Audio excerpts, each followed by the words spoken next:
When I was a kid, I used to play chess by myself, but I'd always be biased to one side or the other.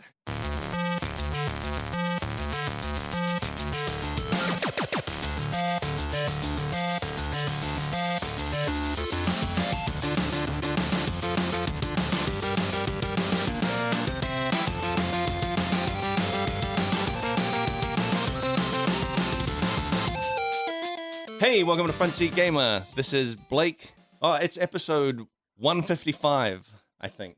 We're joined by Paul today. Hi. And since Nick is away, we've got a special guest, James. Hey. How's it going? Pretty good. So you're a environment artist at work at GGG.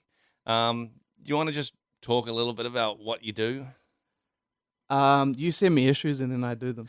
I tell you what to do. Yeah, pretty much. Basically, I guess we just build the world, right? Yeah. Level design led, nice out for us, like line everything up and make sure it works, and then we come and dress it up. Yeah. We just grab a whole bunch of outsource and chop it up. Yeah, I think like, because you've been mostly on Path of Exile 2. Yeah. But... So you can't really talk about what you're working on there. No, but I did do a little bit of PoE. You did a couple arenas. Yeah, I did that Tangle Arena one. Yeah, the Eater of Worlds is the Tangle Arena. Yeah. But yeah, that one and the I forgot her name. It's the Black Star Arena. That's what you worked on. Oh well, they call it the Polaric as well. Yeah, Polaric Void. Polaric Void. Yeah. So what was it called internally? The Dark Star Arena. Dark Star Arena. Yeah. Mine was called Doom Arena. The Doom. Yeah, I don't know why they call it the Doom Arena. I don't know. When they said, "Hey, can you build like some arenas?" It was pretty open. They were like, "This is what the boss looks like. This is kind of the shape we want." And go from there. Yeah. And I was like, okay. So I think David as well. He was pretty happy to be like, do whatever. Yeah. You know. I think your one they had a concept though, right? Yeah, mine was the one where the water level rises up. Ah, that's and right. you fight that guy. Yeah, they needed to design that because of the water. Yeah. So yeah, that one had a concept. The others were just like pure, just like here's the concept of the boss. Make an arena that suits it. Yep. And you guys just took it and ran with it. Yeah. That's cool. I usually in my process, if I'm making something like that, I'll do like 2 or 3 goes at it. Yeah. And on the third one, I'll be like, "Yep, we got it now." Yeah. It is usually like 2 or 3 at Yeah. it, like it, especially like because you're kind of concepting in 3D as you go. Yeah. So you're blocking stuff out and looking at shapes, being like, is this working? Yeah, because I had like a really cool idea of like these platforms around the arena that were kind of shaping up and curving up into like a sphere, but in game it just didn't look good at all. Yeah, in 3D it looked fine. Yeah, like in Maya it looked fine, but then when it got in game I was like, oh, this looks shit. Yeah, oh, sad. It's the camera angle, right? It's the camera angle. Yeah, it doesn't limit you, but you just have to kind of have that perspective in the back of your mind when you're working. Yeah, because I've had that. I've been there where it's like, I've got this in my mind. I've got this thing of like how it's gonna look, and then I do that exact thing, and then because of that camera angle, like it something that is like either curved or whatever, like doesn't look it. You know, but in Maya you can exactly. in full 3D you can clearly see it, but that fixed camera from that like distance can make things look not what you can have like optical illusions, basically. Yeah. Well, that's the center thing that spins.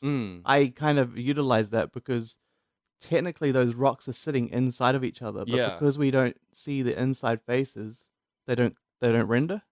So when the rock is in the center is spinning 360, it's actually offset from the center. But because when it comes full camera around, it's invisible because we don't actually see the mesh. Yeah, because you're seeing through the geometry. Yeah, exactly. Yeah. Which is pretty. It's pretty cheeky. Yeah, it is a bit cheeky. Yeah. Like, if you saw that, because you see that in Mario and go, oh no, this is going to be bad, but because of the way like the geo is just like single sided, so you only see it only renders one side of it. You can get away with this like invisible back wall, this invisible back geo that like you don't see. Even the if you look in the center of the little waves, that the blue wave and the gold waves that are holding it, they're actually like pushed way back. Oh yeah. So technically they should be seen on the inside, but they don't get seen at all. So it's kind of a little optical illusion, which is actually nice compared to like, because I did a lot of VR games and like mobile games or like AR games. And so, for instance, if we like had this table, or we modeled a table in the room, in VR, I'd make sure the underside has got geo and textures, and because someone will look. Because someone will look under there. Exactly. Yeah, they're like, oh, what the hell? But then you got a lot of camera.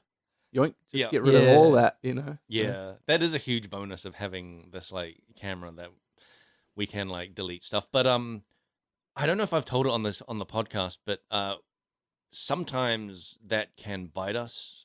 Oh yeah. Because when we were working on Act 4 and I was working on the aqueducts, they are always that area is like not as random as others. So a lot of the walls and a lot of the like chunks of the aqueducts only face one direction. Yes. So I was like, oh great, I can get rid of like half the polygons in this thing because I can delete everything that doesn't face the camera. So there was just like a bunch of walls that just all the back sides of the walls are gone, and it was great and it was perfect. And I was like, this is all optimized and running great.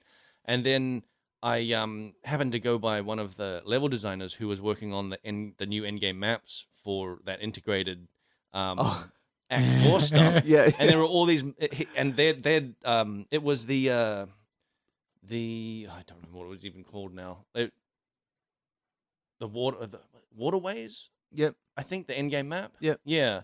So he's working on that, or channel map. Okay. Yeah. They're both aqueducts. Yeah. So he was working on those, and so they just had missing walls all over the place because those are rotated all over the place, and they randomly generated. Yeah. And I was like, what's this? And the level designer was like, oh yeah, it looks like one of the artists is just not. One of the artists. Why didn't you just tell me? I didn't know this. You're like, I'm just trying to make the game run nice. Yeah, but there's to be honest though, the Aqueducts does run pretty good on my computer. Really, so Aqueducts was always a pain in the butt to run because of the draw distance had to be really huge because of the vista. Yep. And also the amount of just the amount of geo for the time that was needed for those like chunks of aqueduct was like much higher than others. Oh really? Yeah. Well, like if you see like the mines, right? They were in Act 4. Yes. Those are just like single wall tiles. Yeah, and they don't actually go down as far. No, and they don't go down as far, and there's fog all over the place, so like you don't actually see that much of like the actual level. Did you build that level? Yeah, I built that one as well. Because I noticed it because I was running the game yesterday. Yeah. The little fire underneath the ramp, so it breaks up the fog from below and the ramps. It's quite nice. I liked doing stuff like that, putting lights in the fog so it looks like things are a bit bigger than they really are. Yeah. I tried to do that in and there's very few people that would have seen this now, but it would have been it's in PoE 2 when at Exile Con when Jonathan ran through one of the graveyard areas and he went through a crypt and I tried to put like in the abyss. I didn't just want it.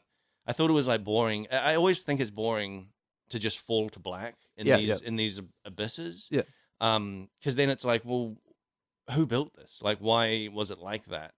Like, if you're building a crypt, why do you just have a bottomless abyss in the middle, like running as a huge feature through the whole thing? Like, why is that even there? Like, So I put like an actual bottom to it with like tons of like little headstones all down there and like tiny little point lights everywhere. So it kind of looks like the graveyard, like a grave city down there. Oh, that's cool. Yeah. I always like doing that sort of stuff with the abyss stuff. And in the mines, which might actually be too subtle, but there's in the abyss you can see walkways.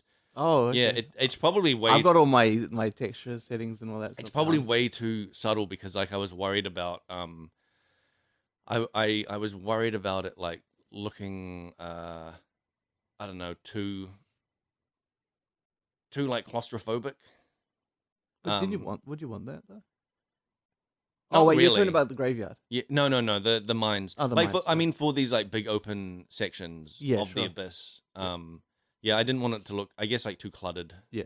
So I do have like these little walkways in the abyss, but they're really dark and maybe too low in the fog to actually see all that well. Yeah. But they are there. So if you look down, it does look like there's a shadow of like walkways down there. Yeah. That's cool. But that's what I've worked on. I can't really say what I've worked on. Yeah, I mean, it is a bummer that you can't say what you've worked on. Technically, I worked on the new league, the Kalandra League. Oh yeah, we did a bit. We actually did a bit of work on that. Yeah. The little pillars that raise out of the ground. I was trying to remember what they're called. Oh, those. The basalt. Yeah. Those ones. Yeah, the Giant's Causeway looking things. Giant's Causeway. Yeah, have you ever seen that? It's in Ireland. Oh yeah. No.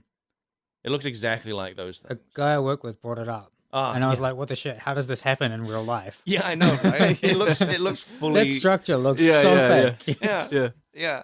And that's why people called it, in the olden days, they named it the Giant's Causeway, because it totally looks like giants built it as like some sort of roadway or something. There's actually those little guys in the Koori Shores, in the new in-game area. Oh, really? Yeah, Ben made it. If you go in the back, there's a little pool. Oh, right. They are. Yeah, you're right. Yeah. So I worked on those last year, like almost exactly a year ago now. Wait, what for though? Hideout decorations. Are you serious? Yeah, they're hideout decorations. So yeah, I worked on those, and like I was really stoked with them. But it was also a thing of like, oh man, it'd be cool to actually get these in the game, because like I really liked just that hot, like they just looked cool. Like when they're all put together. Yeah. So I was really stoked that they got a league for it. And it was also just by chance. Oh really? Yeah, because when they were designing the league, they came to us and said, hey, we need we're looking for we want these big like pillars of rock to like rise out of this lake, and it would be great if we've got something that looks like the Giant's Causeway. And like they brought up a screenshot of the Giant's Causeway, and I was like, we've already got that. Yeah. So, and there was some tweaks and stuff to it, so it's not it's not a 1-to-1 of the Well, I guess how long has PoE been made for now? Like 13 years, 15 years. So you're bound to have an asset for everything now. Oh yeah, almost. yeah. But yeah, it was really cool. But they did an interesting thing, which you also helped out with, which was the Vertex Animation. Oh, the Vertex, yeah. Which I don't know how it works, but me and Pat worked it out in the end. Yeah, and it was a lot easier than we thought. Well, applying the Vertex color, that was easy. Was easy, but also how it works on the programmer side. Oh, no idea. No clue. Just quickly, what is a Vertex Animation? So, what you said just means nothing to me. So every model is made up of like points, and 4 points are linked together to make a polygon. Well, actually, three points are linked together to make a polygon, right? A triangle. Yeah. And those points are called vertexes. Okay. And you get every model is just really, as far as I think 3D is concerned, like 3D engines and stuff are concerned, like Maya, it's just the points, and it just links everything. Like the polygons are just drawn between them. Yeah. That's like how the first 3D image was made, where they just programmed these points in space, and then the engine drew polygons between them. Yep. That's how they made the famous like teapot. Have you ever seen that? I don't think so. I think it was like the first ever 3D image was of this teapot, and in Max that's a default that's a default primitive that you can just bring in.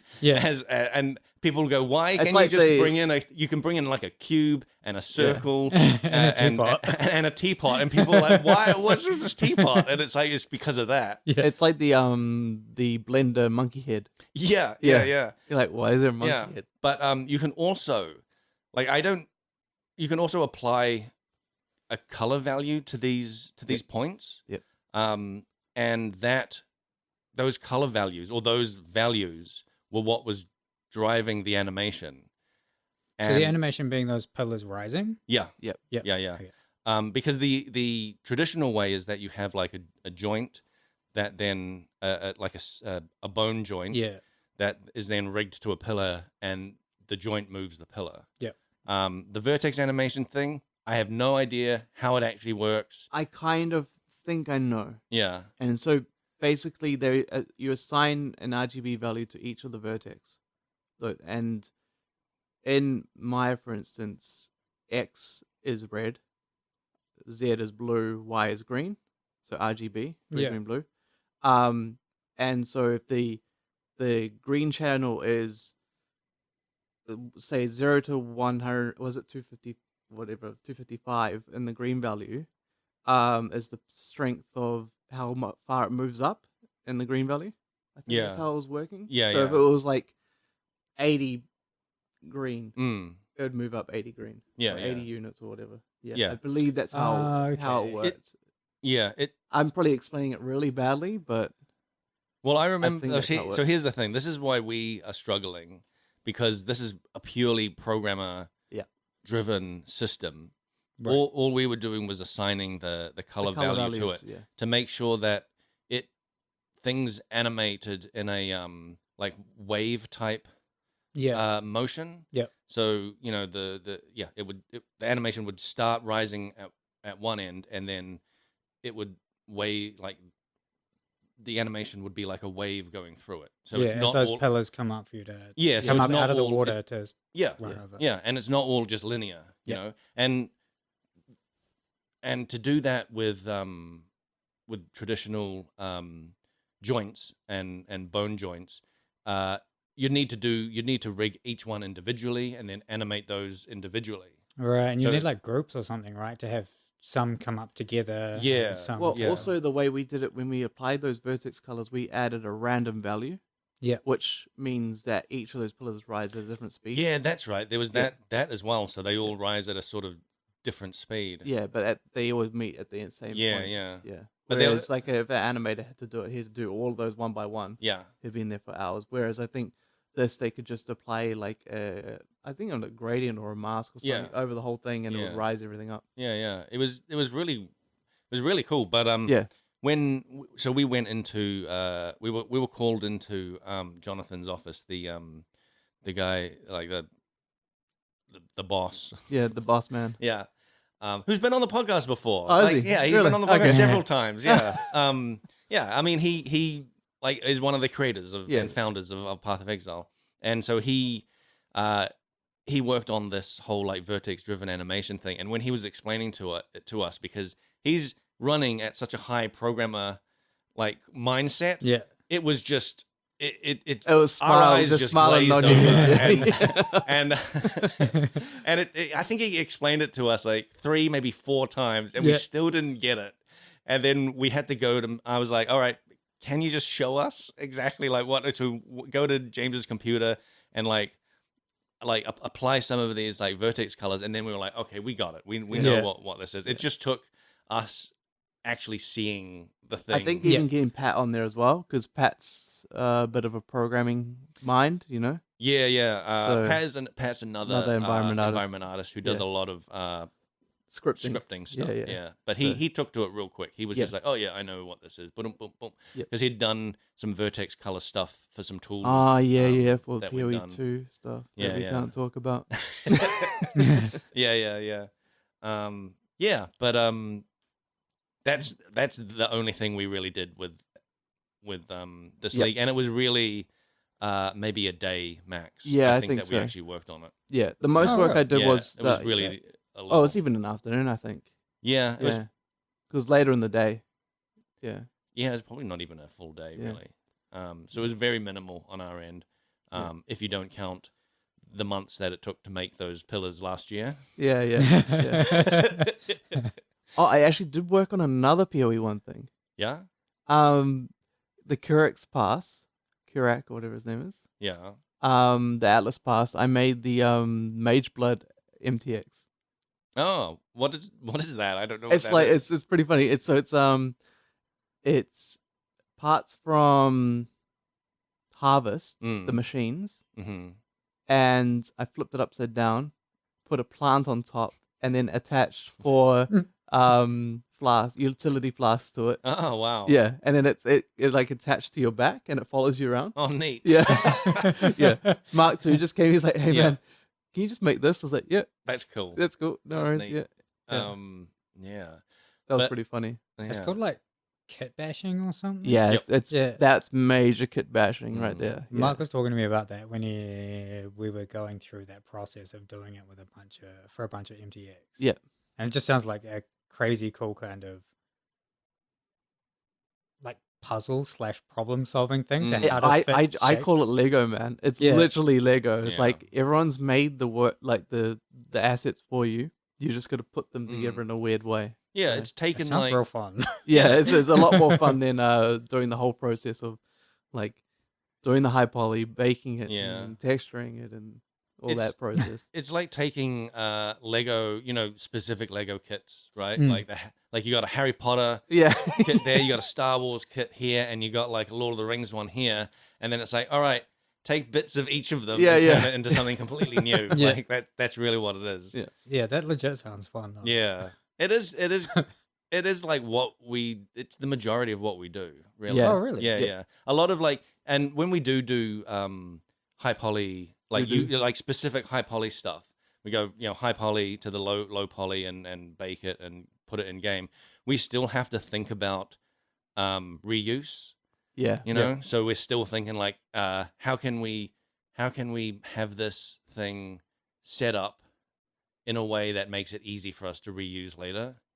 Right. Yeah. It's like having brackets, for instance, like you got like a wooden box that has metal brackets. It's like making sure that the wooden box is not just a cube and then everything's in the texture. It's like having the bracket be modeled as well, so that you could technically take that box and then make an open box with brackets being the hinges and stuff. Yeah. Or you can have like you say, a wooden box that has brackets, and it was made with like metal braces and stuff, and it was made that way. But you might have the metal stuff as separate, so you can actually have a box version with that's full wood with no metal brackets.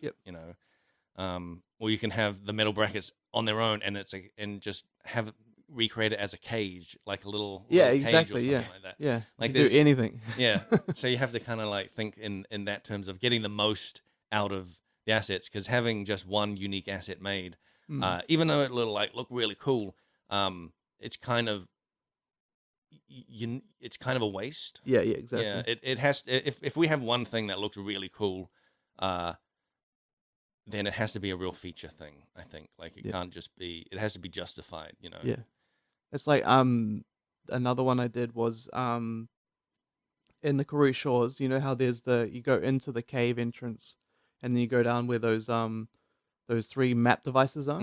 There's that table that Carrick is on. Yeah. So if you open up the Atlas tree, I mean not the Atlas, the Atlas map where all the tree is, where all the past maps that you've done. The UI for that. I actually recreated it on the desk, but just using like kit bashing. Oh wow! Stuff. Yeah, so I actually didn't see that. That's cool. So like the rulers and the little soldiers that he has are all there on the table. So it actually looks exactly the same as when you push U. Wow, cool. Or the G, cool. Is it G? Yeah, G. Yeah.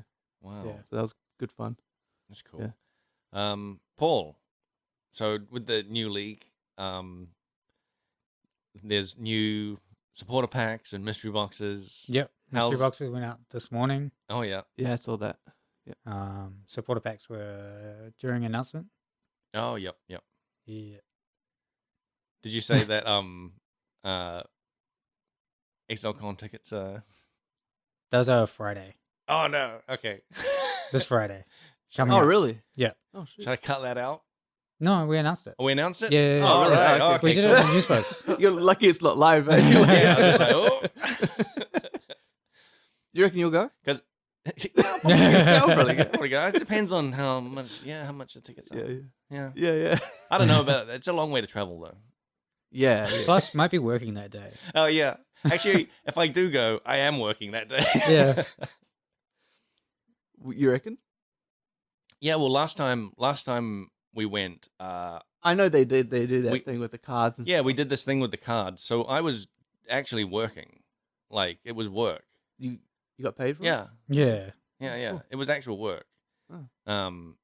I didn't even know ExileCon was on then. Oh, man. Like, it's weird, missed but out. I was in Sydney at the time, Yeah. so I had no idea. Yeah. But I actually played PoE 2014. Oh, Yeah. shit. Yeah. That's not Wow. long after open beta? Yeah, me and Yeah. so me and David had a LAN, Yeah. and he was like, "Oh, dude, we should try PoE." And I was like, "PoE?" He's like, "Yeah, it's a New Zealand made game." I was like, "Is it free?" That's He's cool. like, "Yeah." He's like, "Okay, sweet, no worries," because we're Oh, both cool. students. I was like, "I had Yeah, no yeah. money, you know." Yeah. So Perfect. yeah, that was a long time ago now. That's Yeah. how we get them. Yep. You know? Yep. Get them when they're students and they can't afford anything. Yeah. What else are you going to play? Yeah. I actually bought a closed beta supporter pack. Whoa, It was really? $20. Was that with the Kiwi? Yep. Oh, my I've- God. you got the I have Kiwi. legit Oh, brown shit. Kiwi pet. Wow. I'm like the 60-somethings transaction in the database. Oh, my Now- God. Is that before you worked there? Yeah. Oh, like yeah. Years Really? before. Oh, yeah. Oh wow. Okay. Wait, how long have you been at GG? Like 7.5 years. I Oh, think. okay. It's a fair bit. Yeah. Yeah. I think I started in 2015. Right. When 2013 was when I first was closed beta. Yeah. Well, actually, it was only a couple years before. Oh, true. Yeah, I always say it's kind of funny working here because when I saw like GG was around like Path of Exile, I think it would be like 2013. And so Yeah. I used to always go to the website and like hover over the apply here, and even though I had no skills whatsoever, like that was before I even knew Maya. Yep. Like the most I knew was like SolidWorks, which is a CAD software. Whoa. Oh, yeah, really? so it's Holy like hell. that would be very helpful. Yeah. you know? Like, I know SolidWorks. Yeah. I can Wow. make this all accurate if you Yeah. want. Yeah. If you want to cut this out of some material. Yeah, exactly. Yeah, that was kind of funny. And my mum always, because she was the library manager in Tarangi Library, Oh, true. so like right next door to you guys. Oh, right. Yeah. And she's like, "I'm pretty sure there's a game company down the road." And I was like, "Why?" Wow. She's like, "These like nerdy guys keep coming into the library, and they're all wearing the same T-shirt."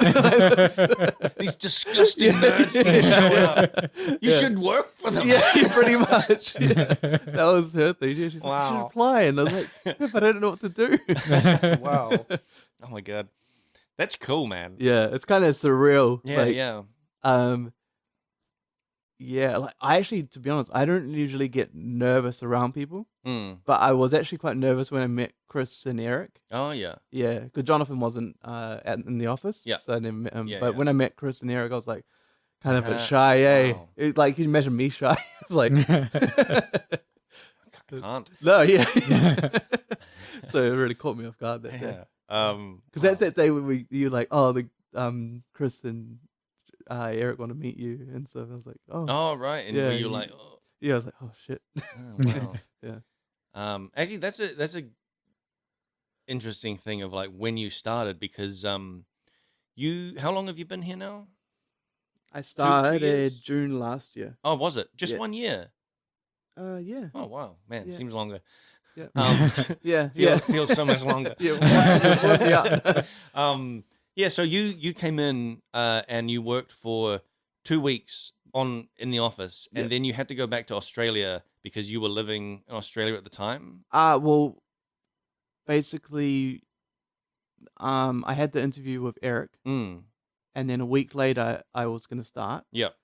So, as soon as I got the job, Mm. my wife applied for a visa, Ah. Yep. Yep. and so I had to come back, pack, Yeah. Yeah. wait for a visa. Yeah. But it actually turned out because my wife's a researcher and she's very like well organized. Mm. She had this like full document of like everything Oh, sorted, wow. and I think the people there really liked it, and she got it within 2 weeks. Wow, cool. Oh, Yeah, a sweet. work visa. Yeah. Yeah, just 2 weeks, just bang. But done. that sounds great. Like it sounds like you would have been straight over there, but then COVID. COVID. yeah, and then everything locked. But actually, Sydney got locked down, Right. and so we couldn't do any moving. So because we had like our apartment, dog, yeah, just like everything, but everything just went, psh. Yeah. And you were locked down in Sydney for how long? 2 months. Before? But before that, I can't remember. Yeah, it was just nuts. It's like it's kind of all a blur. Now. Yeah. But yeah, it was a long time. I think I spent maybe about a year and a half in lockdown because it was like I got the full brunt of Sydney's lockdown, and then when we landed in New Zealand, I got locked down again. So yeah. Well, you landed in New Zealand, and we weren't in lockdown when you landed. No, 3 days before. But you had to do the MIQ. MIQ 2 weeks, right? In a quarantine during facility. Heist League as well. Oh. So, yeah, it wasn't too bad. And then 3 days, or Heist or Expedition, I can't remember. Yeah. And then it was like 3 days right before. Yep, literally you 3 days. Could leave was then when Auckland did their huge ass lockdown, which lasted for like 4 months. Yes. Yeah. Yeah, that was wicked. Yeah, and we actually had to get like an exemption form for my dad to come pick us up because we had literally nowhere to stay in Auckland. Right. So like, I was like, "What are you guys gonna do? Like, when we leave MIQ, you're just gonna leave us on the streets, you know?" And they're like, well, where does your family live?" I was like, "They all live in Tauranga." Yeah. And then she was like, okay. So I had to get like an exemption form for my dad and everything. And, Crazy. And like had to get it all signed. It was nuts. Because they fully like Auckland had this like crazy lockdown where they actually like stopped people at the borders of Auckland. Yeah. Oh yeah, that's right. And you could only come and go if you had the correct papers. Yeah, basically. Exactly. It felt really like, weird. Yeah, it was real like, oh boy, where's this going? Yeah, because we stayed in Tauranga for like 2 or 3 months, and in October when we came back up, it's because we got an apartment. We were like, we can just move in the apartment; it'll be fine. And we found one, and we were coming up, and we were the Bombay Hills. I think. There was a checkpoint there, and I was like, "Oh, this feels weird, man!" Like, and we had all our documents ready and stuff like that. They're like, papers, please. Yeah, but to be honest, they were right because it's like, why would you want to come into Auckland? Because Auckland was whatever the level 4 or whatever it was called, right? And the rest of New Zealand was okay. Yeah. So at the time, it was only Auckland in like this insanely harsh lockdown. Yeah, it was like only leave the house for essential things, like getting groceries, and then only one person could go into the supermarket. And it felt really weird, eh? Yeah, it was bizarre. It was real bizarre. Yeah, because everything was quiet too. Yeah. You're so used to hearing traffic all the time here, and then there'd just be like one car every so often, someone going to get groceries. Well, then even Brad, the material artist, he started in lockdown too. Oh yeah, that's right. I didn't meet him for ages. I think I started before him, but I didn't meet him until a long time afterwards. Yeah. It was a crazy time, and like it's been a year now since that. Well, since that started. Yeah. Because it started like last year in August. Yeah. Really? Yeah. It was last year in August. Yeah. No. Yeah. Last year in August is when it was when we had lockdown. Because that's we were in. It ended in like the beginning of December though. Yeah. Yeah, but wasn't there like a whole year of lockdowns before that? There was there was like random little ones that were like. But that was the main one that locked us down was the Delta strain. Yeah, that was for the Delta one. That was the one last year. Yeah. But yeah, you're right. There were like the odd random ones where it was like locked down for like 3 days. Wasn't it like 5 weeks or something at the start? No, that was at the very start. Yeah. Okay. Yeah, there was the start where all of New Zealand was locked down.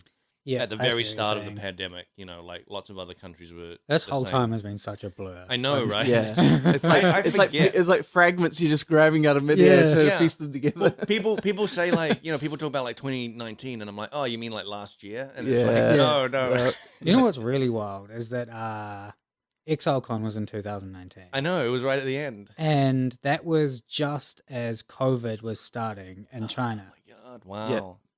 And then it's just been COVID since. Yeah, and then now it's now. Yeah, I was in I was in Russia in January 2020. Oh, true. Yeah, and as we were coming back, everyone was saying we were in Dubai airport and everyone was wearing masks, and I was like, oh, I was like, I feel something coming, you know. I was like, oh, you know, and then of course it comes back. Yeah. But the strange thing is that 2019 was when they had the forest fires in Australia. Yeah, that's right. And so we went from going like everyone was wearing masks already because there's all that smoke and stuff, and then you're going into COVID where it was got masky, and it was like, I remember that. It was like because it turned the sky orange over here. Like being there was freaky. It felt like there was a dome of you of smoke, and your world is only like a couple 100 meters. Wow. You know, it felt weird, man. Yeah. So we actually didn't go out that much because it just was the smoke smelled so bad. Yeah. It was like someone was having a barbecue all around you. Oh my God. Yeah. But yeah, that was a wicked one too. Yeah, that was intense. I mean, for it to affect our skies Yeah, over here is yeah. like that's some serious like fire. Yeah. Yeah. To be honest though, like Sydney's already covered in smog, so Yeah. I'm not even kidding. As soon as if you live there for long enough, Yeah. and you come to New Zealand, you hop off the plane and you go, oh, that's fresh. Oh wow. Like not even kidding. I've been to Sydney, and honestly, so I went to Australia in 2013 for the PAX that was there. Oh yep. And I was in Sydney very briefly. Like we flew to Sydney, met up with a friend there, and then we drove to Melbourne. And drove through the night. Because it's in Melbourne, right? Yeah, because it was in Melbourne. But while I was in Sydney for a few hours, I was like, this is basically Auckland. It actually is. Yeah. Yeah. The eastern suburbs are the eastern suburbs here. Oh, right. Like west is still west. Like it all matches. like it all matches. There's Bogans in the west. The Harbour Bridge. The Harbour Bridge is the same. Yeah. The North Shore is exactly the same as the North Shore. Yeah. I'm not even kidding. That's It's funny. like the That's same. bizarre. Yeah, the same kind of people It's live just there. bigger, right? Everything's It's just spread bigger. out more. Yeah. Wow. I wonder if there's just like something about people where we gravitate in certain directions or we're a certain way. Yeah. Well, better head west. Yeah. Some Bogan lands on the plane and he's like, west is best. I'll go there. Yeah. All the fancy people are like, north, please. Yeah. Head north. Yeah, well, because like if you think about it, where Bondi Beach is kind of more or less similar to what Mission Bay would be. Okay. Yeah. But I mean, Mission Bay is probably a bit more. You have to travel a bit further. Yeah. But in general, they're roughly the same. If you're keeping the Harbour Bridge as a center, and their sky tower looks the same as well. Pretty much does. Yeah. That's tough for listeners to People that don't know Australia or New Zealand. If you don't know Sydney or Auckland, oh man, you're out of luck. Yeah. All you know. Can you relate it to like San Francisco or New York? And like, I'm not sure. yeah. Well, all you know is they all look the same. Yeah. So yeah. So if you go to one, you've been to the other. They weirdly match up in their their suburbs. There is one thing though that Sydney trumps New Zealand in general is the restaurants there. Oh yeah. Oh man, good. It's so good. Yeah, like really nice. Unless I haven't been to the good ones in New Zealand, but yeah, I'm not a big restaurant person, so oh really? I don't know. I love going to restaurants. Yeah, love it. Just people making food for you. It's so good. You know? It's like, yeah. To be honest as well, when I came here for that 2 weeks, like it was lunch. It was like up and go in the morning. Lunch was fast food, and then dinner was fast food. Oh my god! I think I put on like 10 kg. Oh my god! Yeah, dude, cut out the up and go. The up and go is just basically like a protein shake, right? Is it? Yes. Yeah. But just sold. But it's only 2 But weeks. they have like a lot of. There's a decent amount of protein in it. Yeah, especially in the black ones. Yeah. And but it's they're only sugar as well. They're only 2 Weetbix. Yeah. Am I? I could do 2 Weetbix sleeping. Just eat it raw. Just raw dog those Weetbix.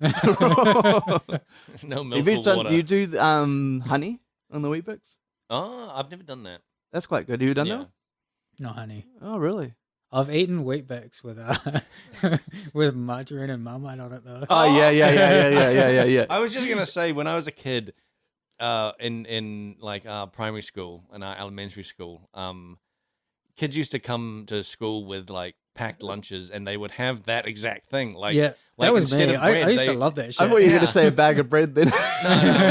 No, they didn't have it. They wouldn't have bread, but they'd have like Weetbix instead of the bread, and it'd be like like butter and like Marmite or jam or something.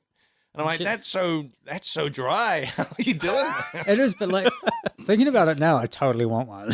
Yeah, you're just gonna go home now and grab one. You've just acquired a taste for it. Yeah. I do like how like there's certain objects that you'll always find in a New Zealand home. Marmite. Mm-hmm. Oh, you won't find any here. Sorry. No, I'm not. I've grown out of Marmite. Where's your fridge, by the way? It's in the kitchen.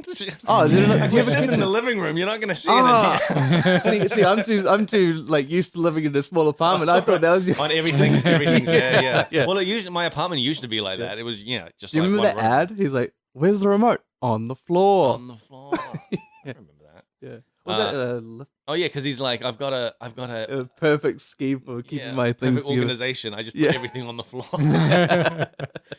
Yeah. Marmite. I grew out of it. I used to love it as a kid, but as I got older, I started not liking it. Do you like Marmite on its own, or with butter? Butter. Okay, good. You're normal. Yeah. You need to water it down a little bit. With butter. Yeah. Because we sent some to my parents-in-law. Yeah. And they just full on spreaded it this hard. This is a thing, and they did not like it. This is a thing I've seen online where, you have some YouTubes and people. Oh yeah, they're like, let's try New Zealand food. Yeah, they'll or be like, Australian try New Zealand food or Australian food, food, and they get Marmite and they just get a they teaspoon, lather it on, eh? Or they just eat it raw. They just go, oh, what's this? Because I think it's like jam or honey or like some spread that they're like. What other spread can you like not eat just with a teaspoon though? Like honey, you can eat, jam, you can eat, like. Peanut butter. Would you eat marmalade with just a spoon? I would eat it. Yeah, I would eat marmalade as well. Shit. Yeah, but like, Marmite and Vegemite and Promite. There's no way you would take a teaspoon. No way. Yeah. No way. I think because people do, and they go, "Oh, this is horrible. How do people eat?" They're missing like 90% of the experience by having it too condensed. Yeah. That's the great thing about it. Yeah. It's like you need a tenth of like what you need for peanut butter. Yeah. So it lasts you forever, you know. So it's I'd say it's like taking a swig of soy sauce and being like, how can anyone eat this? That's a good point. Yeah. Just chugging down a bottle of soy sauce and going, oh, this is disgusting. Why would anybody put this on sushi? How could they drink this? Yeah. But yeah, so we're a video game podcast. I told you this could go anywhere when I come along, you know. Well, let's go towards video games. No. Let's talk more about like. Have you guys played Vegemite 2.0? Used to come in a Nutrigrain pack. like Age of Empires. Yeah, Age of Empires. Yeah. That was weird. There was a phase where games were coming in like cereal boxes. Like you couldn't find a normal box that didn't have a video game in it. Yeah, it was real weird. Yeah, I remember seeing Age of Empires 2 in like Nutrigrain or something. Yeah. But yeah. So video games. What have you been playing, James? Oh, I actually haven't been playing many. I thought you were going to play the League. I have been. How's that going? It's good. I haven't actually been. I played the League mechanic maybe twice. Oh yeah. But it does take up a bit of time. Yep. Whereas I just want to get to maps. So what are you playing? I'm playing a Blazing Salvo Inquisitor. Oh yeah. Yeah. So it's actually been it's getting pretty strong now. But I know it does fall off later. Right. Like it's not as strong as like you can get. But I mean, if you put a lot of effort into it, you could pretty much make anything good, I guess, you know. So, but yeah, this is actually the first time I played like a lot of video games since I got into Warhammer. Oh yeah. Yeah, that was the first time I'd been on like playing a game on computer since for for about a month or so. Wow. Yeah. Yeah, because you got into painting Warhammers and Yeah. You had a match with one of the guys at work on on Thursday, I think, or Friday. Friday or Thursday? I can't Yeah, remember. or a few days ago. Was that the first time you'd played with them? Yeah. So you just got in. Like, what Well, about Warhammer? Because I liked I already like miniature painting. Yeah. Because I used to paint like World War II airplanes and stuff when I was a kid. Like those kits that you'd get that you glue together. And... Yeah. So I used to do that when I was a kid, and then I think about 2018, I just went to the Warhammer store in Sydney, and I just bought a little box. Cool. And just started painting them. Yeah. Yeah. Wow. Cool. So I never really cared about the game. Yeah. You just like them. I mean, they do look cool. Yeah. They do look cool. Yeah, I do enjoy just painting. Yeah. Yeah. Yeah. So it's I think for me it's because I'm 3D background. It's sort of similar. Like I'm not a big drawing person, but if the object's already there, then I can paint it. You know? So yeah. I get it. Yeah. Yeah. It is very similar. There's a program we use called Substance Painter. Yeah, it's Substance. It's basically just that where you're painting directly onto the 3D model. Right. Yeah. Yeah. So that's why I kind of do it. Cool. Yeah, but in general games, I mean, I've got a PS5 and I've never played it. Really? Oh, I've played Hades for about 30 minutes. Wow. Yeah, like actually, I did play a little bit of Elden Ring, but that was to see if I liked it. I borrowed a disc from David. Yeah, did you like it? And I was like, actually, this is pretty fun. Yeah, so then I went and bought it on Steam though, because nice. Because everyone was playing it on Steam, and I was like on Discord with everyone, and so. How far through Elden Ring did you get? That big giant, fire giant. Which one is that? What's a big? He's fire up on the giant? mountain. He's got the face on his belly. He got to hit his leg. Have I got? No, that guy? we haven't gotten to that. I think I know I'm where sorry. it is. No, I mean, I'm probably not going back to it. I think I have a rough idea of where that is, though, because... Is that on the plateau? I can't remember. It's up in the snowy area. Okay, It's called like the I'm Place not of there. Giants or something. Yeah, Giants. I can't remember exactly. It's been a while since I played, but I got up to him, and he just kept wrecking me, and then I think maybe a PoE League came out, and so I just jumped on that. That's a real problem. How far through Elden Ring did you get, Paul? I haven't played it again since we last talked about it. How far was that though? I got up to the boss before you go to that area. Oh, okay, yeah. Because well, I'm assuming anyway. NPCs started telling me to go there. Oh, right, yeah. It started something to do with giants. Okay. Plateau, Giants Causeway. Yeah. That'd be crazy if it was. You know I can't remember his name, but the guy who lives who's under the tree in the big circle arena. Mm-hmm. What's his name? That's under the tree in the big circle arena at the bottom of the peninsula. No, it's kind of like where you lead up to him. I can't remember his name, but I thought he has like a lion that's behind him. You guys haven't been there yet. Maybe not. Okay. Is this also in the snow area? Nah. I think he's he's part of one of the last areas. Okay. No, yeah. I'm not. I beat him pretty easily because I did a magic build. Oh yeah. Yeah, I cheesed the hell out of him. I did a one shot on him. Yeah. Oh man. Yeah. I saw this. You watch Viva la Dirt League, right? Nope. You know it? Nope. Okay. Do you know it? No. Okay, never mind. Yeah, I've seen. Well, I've seen. There's this. I just want you to say. There's this YouTube channel that do like video game related skits, and one of them was like Elden Ring, and it was melee build, compared to magic build, and the melee guy's like rolling around and dodging and parrying and blocking 30-minute fight. Yeah, and doing all this stuff. And then it shows the magic user, and he's got a wand, and he's just chugging a potion. Yeah, Hits the guy. That's it. Yeah, on my one, I literally did that. There was a potion which made. I'm not even kidding.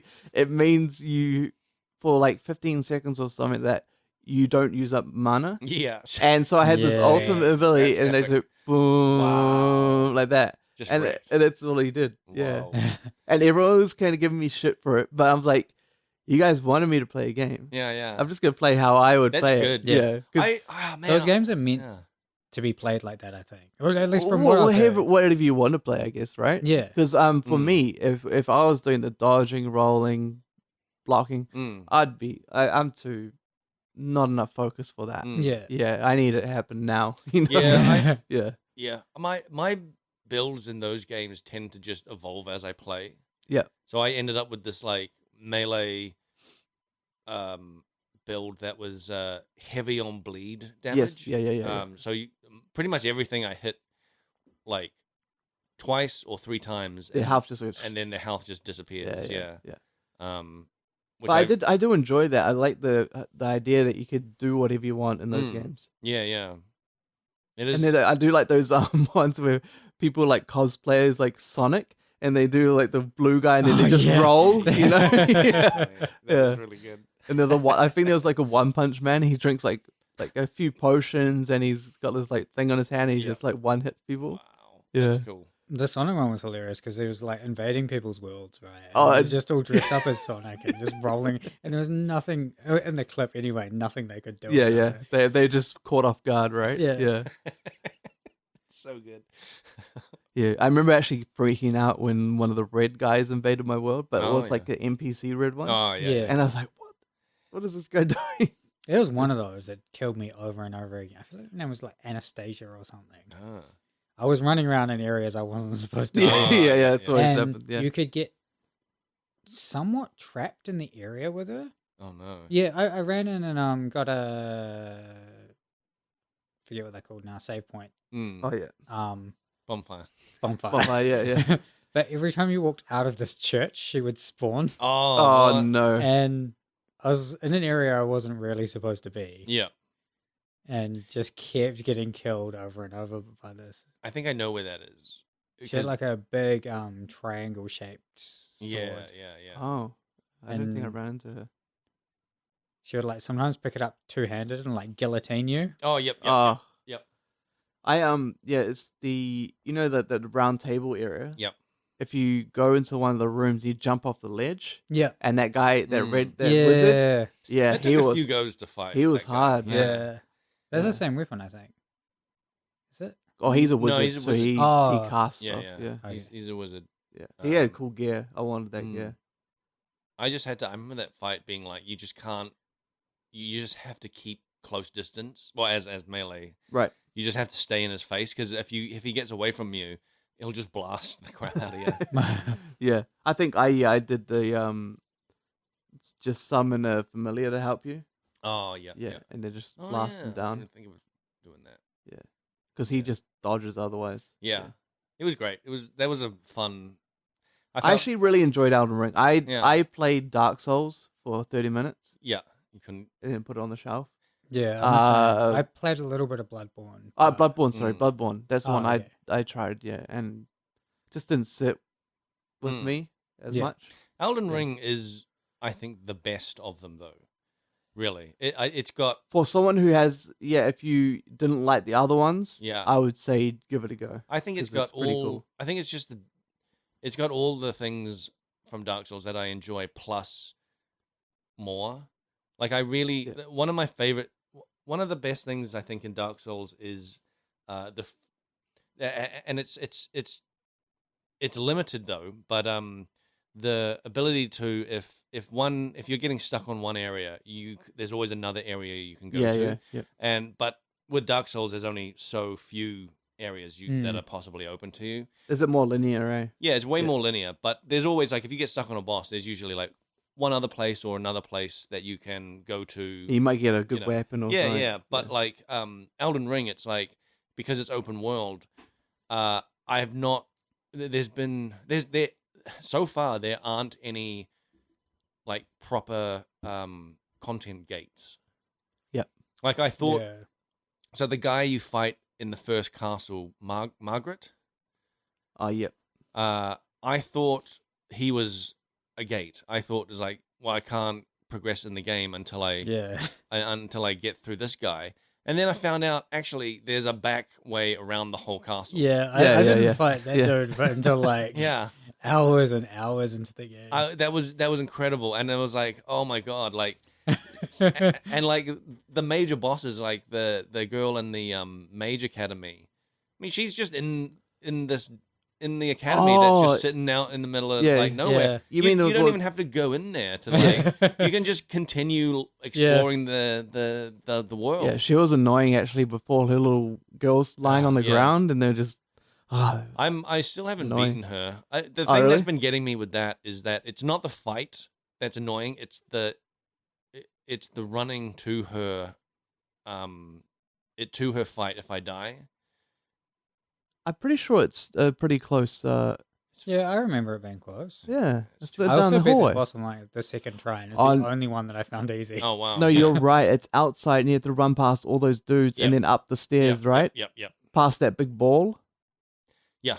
Yeah, no, that's a bit annoying. It's a little bit like if there was a site basically like right outside her door. Oh, it'd be great. It'd be great. It'd be fine. Yeah. I'll be having a great time. Yeah. But it's like it's not the fight, it's the run to it that has worn me down. And I've only done it twice, and I'm like, I wonder if I went a different way or something. Well, you had no problems with it? You had no problems? No, he just one-shot her. Well, if you no, I mean, I beat that boss if you after a couple tries, I think. But if you beat her on your second time, that's fine. That's great. But there's a second phase to it, which is annoying. Which actually caught me off guard. Yeah, I was like, oh, sweet, I got her. Yeah. And then like second phase, I was like, You mean when she goes to that other realm? Yeah. Yeah. So that fight is interesting because I feel like it's conserve your health and your abilities, everything in that first in that first phase until the second phase, because that's the actual real boss fight. Yeah, that's the hard part. Yeah. And then in that first phase, if you get hit by books and those little girls, and like it can, if you're not careful, it can wear you down enough where you have to spend some flasks, and you're like, oh no. Yeah, you got to dodge all those little books and stuff, and the fire falling on you. And... like it's not. I think I had my build properly coming together at the point I did that. So it was what was your build? I was using one of the big fuck off weapons. I forget what they're called. The colossal weapons. A two-hander? Yeah, I was using one of those one-handed with a shield in the other hand. Yeah. And I was using the shield was a jellyfish shield. Which when you used it where do you even get that from?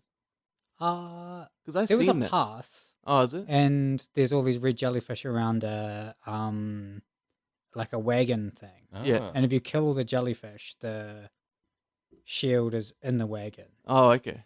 And because I know a lot of people use that shield, eh? Yeah, it gives you a attack damage buff. Oh wow. So so people put it on and then they put they like buff, and then they bring out their other weapon.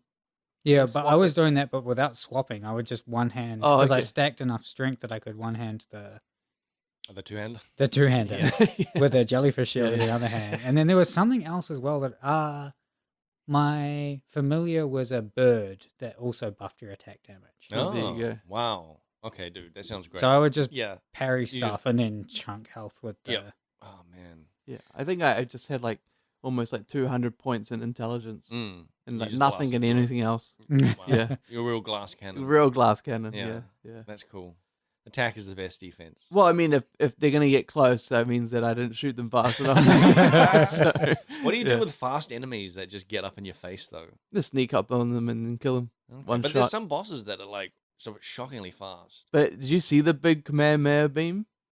Yeah, I have. Yeah, so you just assume. yeah, before they even can react. Yeah. So, well, that's cool. The big Kamehameha. Yeah, that's cool. Yeah.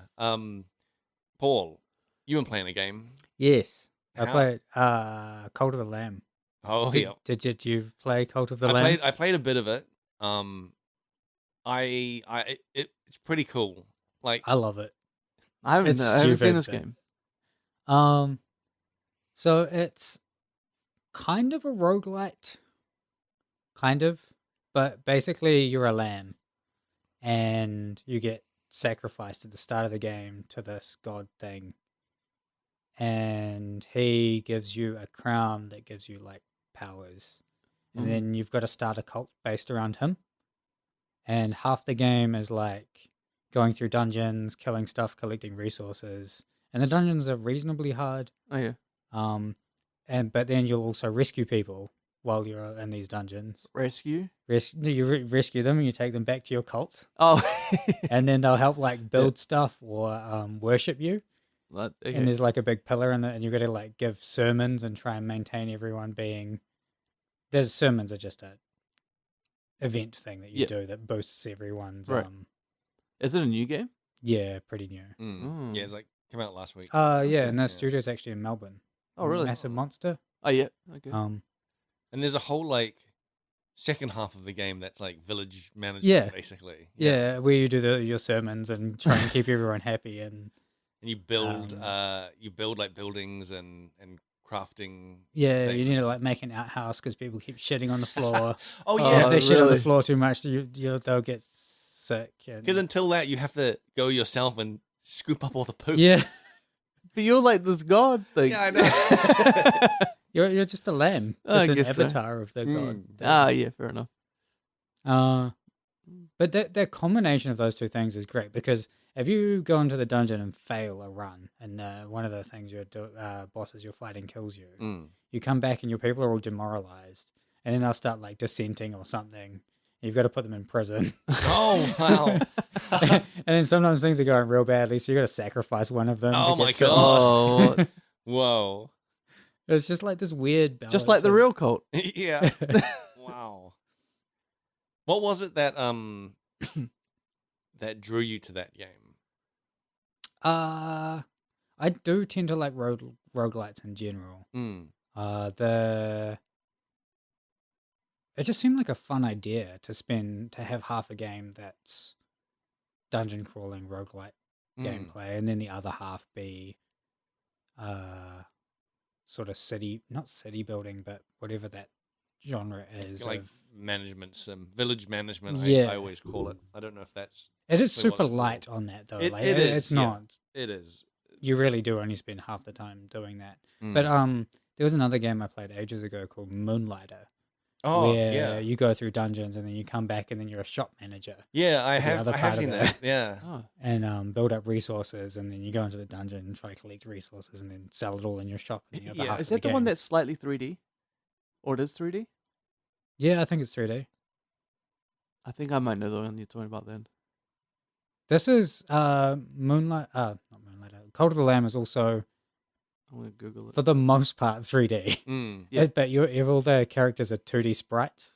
Oh, really? Okay. Not sprites, is it? It's They look 2D. like cards. Yeah, They look like they're 2D characters 2D in a 3D characters world. Yeah, like Paper Mario. I Yeah. think. Yeah. Or Parappa the Rapper. Yeah, Parappa the Rapper. That was what you used to describe it to me. You were like, Is like it Parappa the Rapper. Shout out Is to that one there? game. That looks right. Yeah. Okay. Yeah. Yeah, it's such a cool like art style, I think. And what I really like is that everyone in it, all your character and all the townspeople or the cult members, they all look so happy. Yeah. But they're also just doing terrible things. There is some hilarious stuff in that game. Like, I had one dude that was like, "Oh, let's play a prank on this other dude. It'd be really great. We'll just do a prank." And then he gives you a quest to make the other dude eat poop. And you have to go to the cooking bench and prepare a bowl of poop. Oh, and then convince the other dude to eat it. What's with the roguelites and poops? I don't know. Have you played Binding of Isaac? And no, but I know. I actually I know haven't. what that But is. Yeah, there's literally poop monsters. Yeah. You know, so Yeah. it's a great game. That game's awesome. You need to play that. that's one of those games that like I really should have played by now, and I don't know how I haven't. I think I even own it. I think just I haven't- own it as well and haven't played Yeah. it. We so we have an iPad at home. Yeah. It's very old, Yeah. but we will never get rid of it because it has Binding of Isaac on it. Oh, wow. Because it was available on the Apple Store. Yeah. But then they got rid of it for child cruelty. Whoa. So you can't get it on iPad what? anymore. Dude, you so know what you we're- should do? we're- Sell that iPad. Yeah. We're like, we just have that iPad there. We're like, Yeah. don't touch it. Like, you could play Binding of Isaac on it. Yep. Yeah. Do you remember? when Flappy Bird was the big Yeah. thing, Yeah. and it got taken off the store for a little Oh, while? yeah. Because the creator freaked out because he didn't expect to suddenly be making so much Yeah. money, and he was Yeah. like, "Oh, so I don't know what's happening. I'm just gonna take it down. And then for a while, phones were showing up on Trade Me and like with that installed. yeah, and with stuff. that installed and Right. being sold for like heaps. I do remember that now. Yeah. You could do the same. There was also. Do you remember that that mobile, the little game that was on Facebook Messenger with the basketball hoops, and you flick the ball in? No. That was huge for a little while. I missed that entirely. Yeah, it was like it felt a little bit like throwing a Pokeball on Pokemon Go. Yeah. But it was like a basketball hoop. Yep. Yeah. I know what you mean. Yeah. I worked on a game like that. Did you make it? Yeah. No, I didn't make that. When I was working at Rush Digital, we made a mobile game called Get Kicking. Yeah. And it's rugby goal kicking game. Ah, where you right. flick the ball into the rugby goal. It had the same feel as Pokemon Go. Pretty much. Yeah. Pretty much. It had like the main thing was because the angle that you flick, like you'd start off with the ball is just right in front of the goal, easy flick, boom, and then like the angle to get it into the goal would increase with the difficulty. Okay. Yeah, I got But then that. there's also a wind factor as well, so you also have to like Counteract that. counteract the wind. Yeah. Yeah. That was a while ago. That was 2010, Oh, 2011. Mate, Yeah, long time ago. dude, I was skateboarding. Wow. Long hair. Yeah. Yeah. I played Cult of the Lamb for a little bit. I didn't get too far into it. I think I beat 3 bosses. Oh yeah. Is it on Steam? Yeah. Yeah. Okay. Yeah. But dude, the combat feels so good. It's a really good It's game. so quick and whippy. I Yeah. think like it just feels really nice to like. Does it play like Hades? Have you played Hades? No, I haven't played Hades. Similar. Yeah, because Hades feels really cool. Yeah, Hades Yeah. does feel good. Yeah. I played a bunch of Hades. Mm. That's really cool. Wow. I like that because I went through a couple weapons and ended up with a big ass like axe. Yeah. And that definitely changes the way combat flows. Yeah. Because it's a slower attack, or Yeah. it's slower, but it does more damage. So you can't just like roll in, do a couple hits and roll out. It's like roll in, do one hit, Yeah. Yeah. like, Yeah. roll out. I actually really like the axe in that game, and I got to the point where there's a skill you can get that allows you to just leave.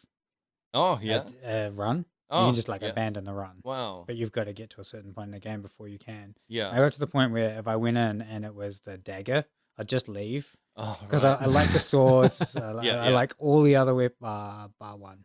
Actually. There's another one as well that is a hammer that's half the attack speed of the axe. Oh wow. Okay. But yeah, I would not play with the dagger because I like that roll in, do massive chunky damage with the axes, Yeah. Yeah. then run It's away. good, and I like that. So there's a thing through the dungeons you encounter these like tarot card guys, Mm, and he gives you a selection of 2 cards, two right? cards. Those are just for that run. Yep. Is that right? Yeah, because I thought Are for they a like little a buff while, or something? yeah, they give you buffs, and Okay. you pick which like one you want, which is really cool. Like. Because it makes every run like different, Yeah, like because it some can affect your play style. yeah, absolutely. Like because there's attack speed ones that I had a run that I started with that hammer that I was talking about that I hate because it's so slow. Yeah, Managed to get an attack speed card, and all of a sudden, like it was fine. it's amazing. Yeah, Yeah. wow, cool.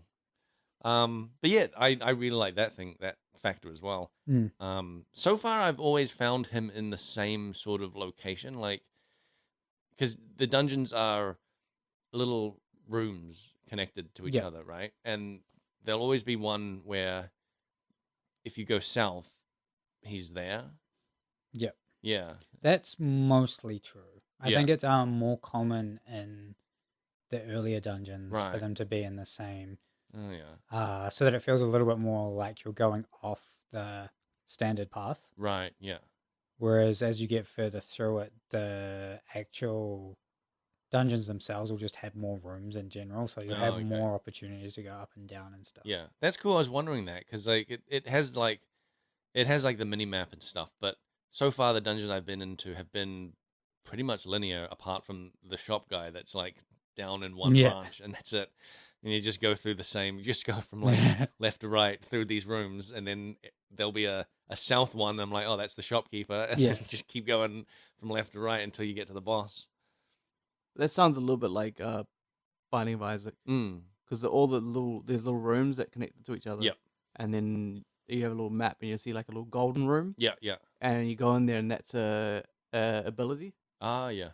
So it's cool. I like it. I'm liking it quite a bit. Mm. And there's like little things of like, there's like non-combat encounters as well. Yep. In some of these rooms, like I found someone who was I think it was like a spider person who had who sold me a a cult member because they were going to cook them. I need to play this. Yeah, it's really neat. Yeah, I was planning to play a lot of it. Yeah, but I got hooked on a different game.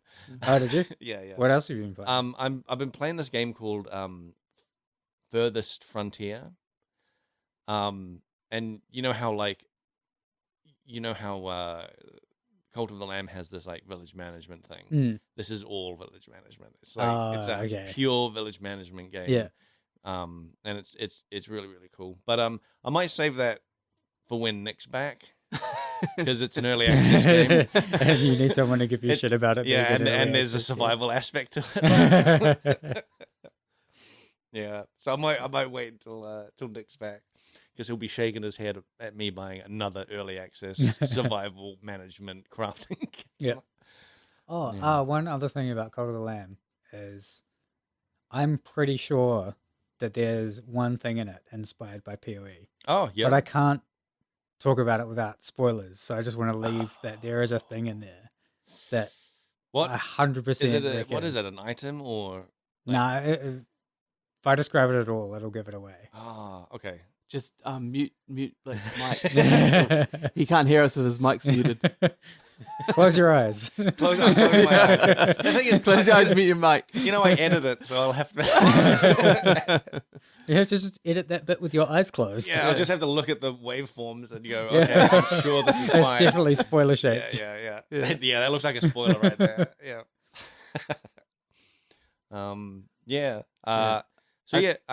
What was it? I was just gonna say, I feel like the older I'm getting, the more picky I am with games. Oh yeah, for sure. I'm so picky now.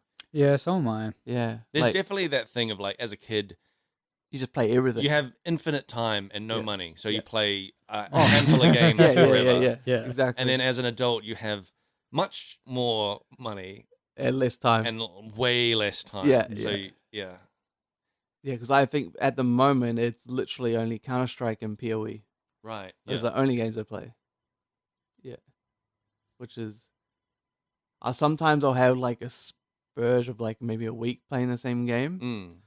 But other than that, just always go back to the classics. Yep.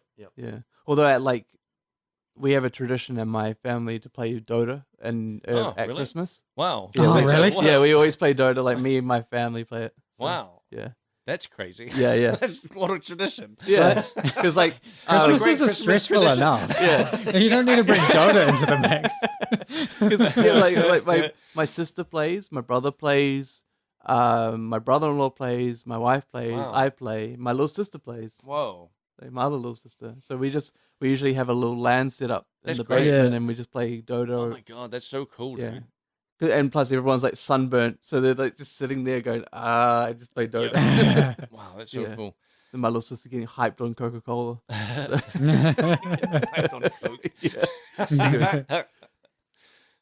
I actually managed to get her to play yesterday. Me and her played open. She's like 13. And I built her a computer, and then we actually played a lot of WoW together. And I finally got her to play PoE on launch day yesterday. Yeah. Oh, that's cool. Yeah, she was having fun. Yeah. So that's great.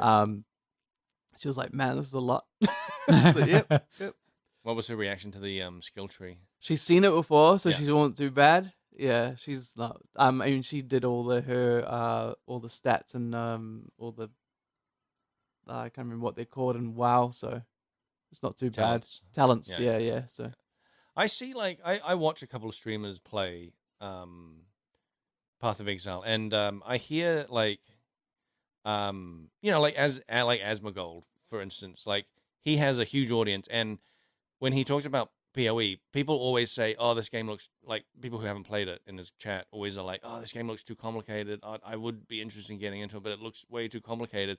But the thing is, like, it's not. It's like a gradual increase in complexity. Yeah, I always see it as it's like there's a massive like amount of seems seriously overwhelming, but if you've just started a character and you open up your skill tree, you've got like 3 options. Yeah. For your first. I know night. you can Exactly. only take it one Yeah, step at a time. exactly right. Yeah. It's not like, okay, you've got 20 points. Here you go. It's exactly. like that's overwhelming, but it's like you've got 1 point and 3 options on this giant tree. Yeah. You can only have one of 3 things. Yeah, I don't think it's overwhelming. I think it's more like you've got more opportunities to do things and more. And I think people probably have it in their mindset that if they make the wrong choices early on, they've wrecked the game for themselves. But then that's not really. No, exactly. That's not really possible, really. With regrets. Yeah. Orb of well, regrets. yeah, you've got orbs of regrets, but like, unless. Dude, it's pineapple pizza, man. Everyone's hating on it because everyone else hates on it. Yeah. I just think like the level of like the amount that you can wreck a build is, I don't think, that high. If it's not from working, the choices that people are worried about, like you get to the first choice, 1 of 3. Oh, I don't want to make the wrong one because in like 10 hours, like maybe I would have wrecked my build with this one choice. It's like, no, that's not going to happen. Well, most builds you'll wreck your build by like specking many points into like minion damage when you don't have minions, or like 1 damage when you don't have wands. You know, when you start out, you're not doing that. Yeah. But I mean, like sometimes I'll like during like the axe, right? I will go through with a certain build that I know is going to get me through the axe easy. And then when I get to maps, just save up some currency, buy regrets, start again. Yeah. You know, because I'm like, well, actually, this is the skill I really want to use, but I knew it was going to be a pain in the ass to go through the axe with. Yeah. I don't think it's not daunting at all. I think it's only that I think seeing that skill tree, people think that, oh, you have to have a plan right from the start. Yeah. But do you remember Final Fantasy X? Yeah, the skill tree in there. It looks exactly the same. It was legit the same. Yeah. That's probably why I wasn't overwhelmed when I first saw it. I was just like, oh yeah, it's like Final Fantasy. Cool. Yeah. I had actually a funny idea last night. It was like, imagine if you could craft gems. So you could craft the stats on them. That'd be weird. What if you could craft a new ability? Oh. What if you put 2 gems together and it makes a new gem with abilities? I hope Chris is listening, you know? He'd be like, oh, this is gonna be... Yeah. That would be pretty nuts, actually. That would be insanely complicated to like try to figure out. Like how many combinations? How many stats have we got? Let's double them for every combination. The guys at work have to work out, okay, he's like, oh no, this guy's put Fireball with the new Reaper skill. I'm going to do something like that. It's like, well, what? Like, it's hard enough just balancing the new skills that we add. Yeah. Like, then on top of that, you've got to be like... Every combination. Every possible combination. Or what about combinations of combinations? What if what if you combo a gem, then combo another gem, and then combo those 2 together? Oh, no. It's too much. It's impossible. It can't be done. Yeah. I'd eat my hat.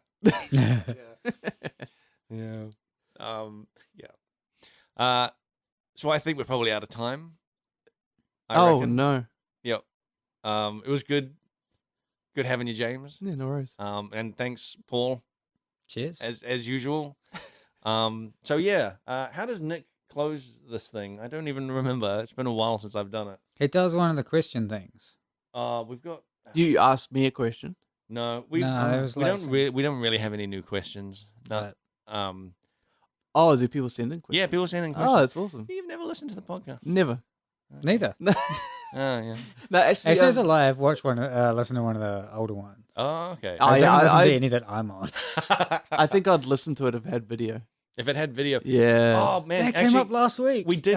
Yeah. Wait, was that you? Did you write in that question? Everyone just wants to know what you look like. Yeah. So we did answer that. We did have that question of like, have we thought about having a video? And I reckon we can do it. Because I've got a webcam and I could set up a webcam. Probably need a spot somewhere where it captures both, like all of us. You know what we could do? What? Paint the walls green, right? Oh yeah, That's for sure the way to do it. And then we get some PoE assets and we build it, right? Build like a little scene. Yeah. And then we could plop ourselves in there. Yeah. So we'll be in what? Lion Eyes Watch or something. Lion Eyes Watch? Yeah. Exactly. Yep. I'm leaving this house in a few months, so well then exactly. Yeah, paint it green. Why not just paint it green. Yeah. And then when you're looking for a new place, you can just be like, do you have a green wall? If they don't, just be like, oh, I'm not interested in places without green walls. I need a green wall. Yeah. I need one. Yeah. And then, like, I'm glad we didn't accept that guy.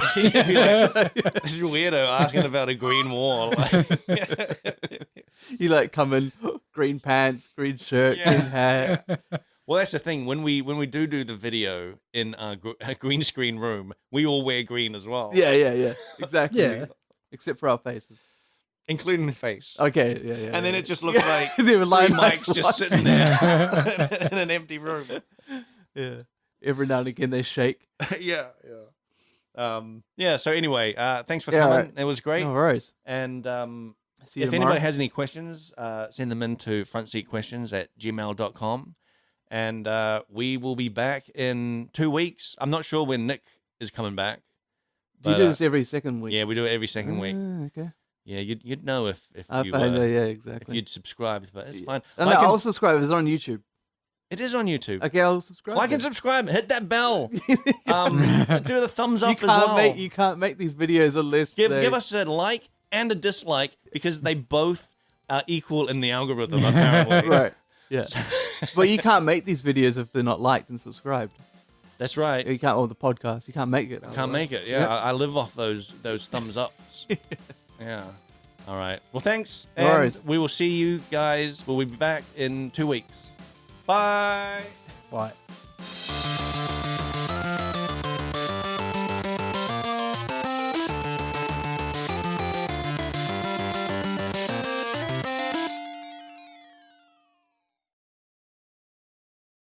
I remember when we got an Atari. That was our first console. Oh shit. In like the mid-90s, we had an Atari, and it had chess on that. Yeah.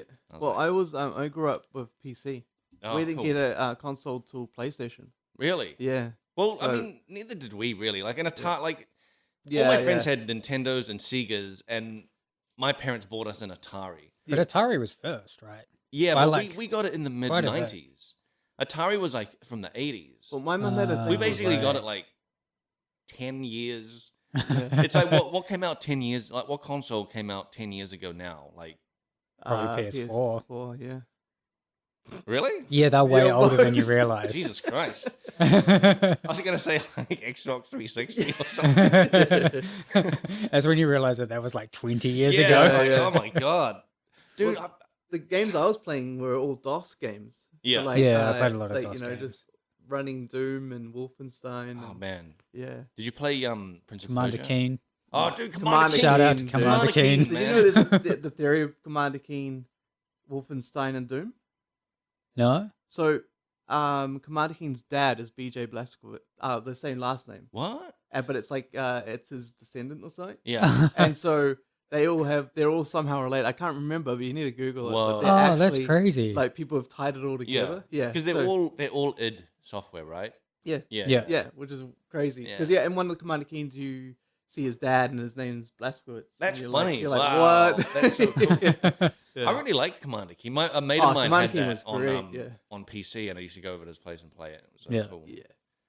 The best one was the because there's so many of them actually. But Yeah. I can't remember what the best one was, but it was one where they all actually start the same. I don't know what the one my mate had was called, but I know There's it when like I see King's it. Dreams and Yeah. stuff like that. Yeah, I can't There remember. was one where maybe you know this, where you start off and there's like the first level, there's like these stone. Oh, yeah, they roll towards you. Yeah, there's these like stone houses and there's these like bouncing ball guys. Yeah. And the little worms. Yeah. Like yellow worms. Yeah. Yeah, that's the one I played the most. Yeah. That was great. And then there's like an overmap as well, where you go That's like an the open the world map. almost. Yeah, world map. Yeah. But it's like that blew my mind because like I was so used to just like linear levels, right? Yeah. Like Sonic, you Yeah, go from yeah. that level to that level to that level, and then this it was like you go into like this overworld map, and there's multiple areas available to you. Yeah. And you can just do them whenever, like in any order. I was like, oh my god. Oh, but you also come back to them because you would get keys. Yeah, Oh, that's right. yeah, that's right. Yeah. Yeah, So- you'd see stuff and be like, oh, I need to. Oh, remember scuba gear? Yeah. Oh yeah, man. You get Oh, the- dude. That's such a good game. yeah. It actually reminded me like that. The open, like the transition is like Final Fantasy VII. Yeah. Because have you played that much? Like the open, the world Yeah, level it was is. like when you just run around Yeah. the planet. Yeah. It Well, was actually, like a lot of the Final Fantasy, even Final Fantasy V was like that. yeah. But that's going back a while. I mean, they're all like that, aren't they? I haven't played the latest Final Fantasy. Yeah, but I haven't actually, the either. last Final Fantasy I played was 10. 10 So that was same 20 with years me. ago. Yeah. I did play some of whatever that newer one was. 15? Do you ever play the online, the multiplayer one, the MMO? MMO. I played their second MMO, not the first one. Oh, yeah. okay. That's the good one. 'Cause, yeah, Is there's like it? 10 and 14, I think, are both MMOs. Oh, 10's the Titus and stuff. Yeah, I can't remember. Well, what the they had. They definitely have did, two They did have MMOs, two though. MMOs Yeah. because one of them got rebooted Yeah. like less than a year after it launched because it Yeah, was so they bad. scrapped the entire Yeah. game and Yeah. rebuilt Oh, it that's from right. Yeah, scratch. but yeah. But That's- what's cool is like I've not played the MMO, but I've heard about this that they built that scrapping and rebooting into the Into the story. story. Yeah. So I tried it not long after the reboot thing. Yeah. And played it for a while. The problem I had with that game was that there was just there was so much content to get through because Yeah. even they've made a game and then they've like rebooted it and Yep. stuff, and there's still I think parts of both.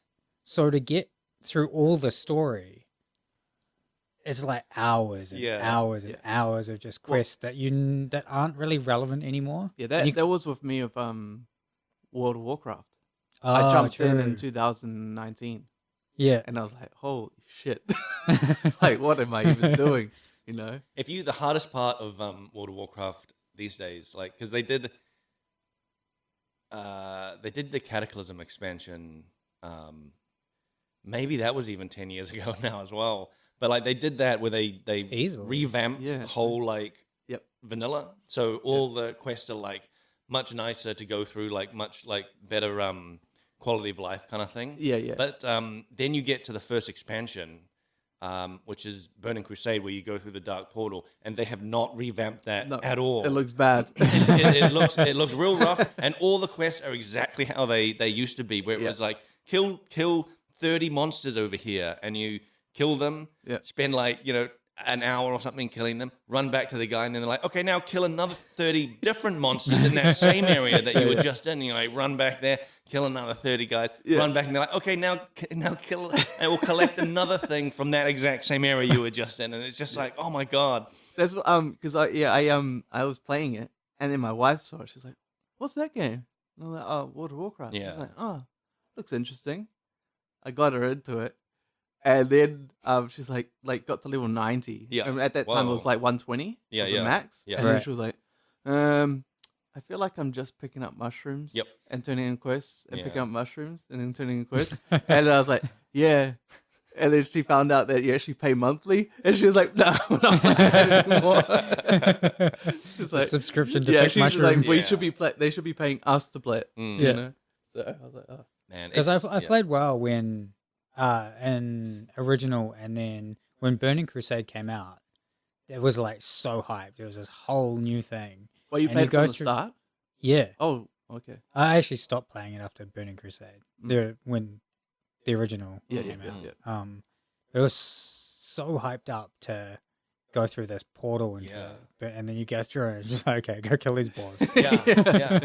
It's 30 of them. That Yeah, quest yeah. was so dragged out. Do you remember the quest for like collecting poop?